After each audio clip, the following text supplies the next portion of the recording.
জাপানের পর এবার দক্ষিণ কোরিয়ার সঙ্গেও সমন্বিত অর্থনৈতিক অংশীদারিত্ব চুক্তি সেপা সম্পন্ন করেছে বাংলাদেশ।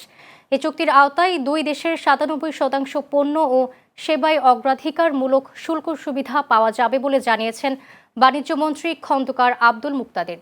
তিনি বলেন, বাংলাদেশের স্বার্থ বিবেচনায় করা এই চুক্তি দ্বিপক্ষীয় বাণিজ্য ও বিনিয়োগ সম্প্রসারণে গুরুত্বপূর্ণ ভূমিকা রাখবে।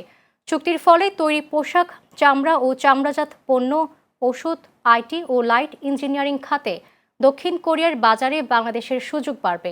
একই সঙ্গে কোরিয়ার প্রযুক্তি ও বিনিয়োগও দেশে বাড়ার সম্ভাবনা তৈরি হয়েছে।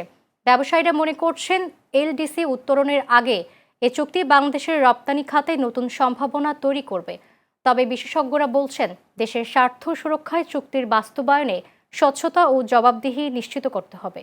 সেই প্রেফারেন্সিয়াল অ্যাক্সেস ইউরোপিয়ান ইউনিয়নে ছিল বলেই আজকে আরএমজি প্রোডাক্ট ইউরোপিয়ান ইউনিয়নে আমাদের জন্য একটা সিগনিফিকেন্ট রপ্তানি পণ্য, তাৎপর্যপূর্ণ রপ্তানি পণ্য। তো সেইভাবে কোরিয়া বর্তমান পৃথিবীতে 2 ট্রিলিয়নের একটা ইকোনমি। এরকম একটা বড় শিল্পোন্নত দেশে আমাদের রপ্তানি পণ্যের জন্য একটা অগ্রাধিকার বাজার পাওয়া, এটি আগামী দিনে আমাদের রপ্তানি খাতের বিকাশের জন্য একটা বড় মাইলস্টোন হবে।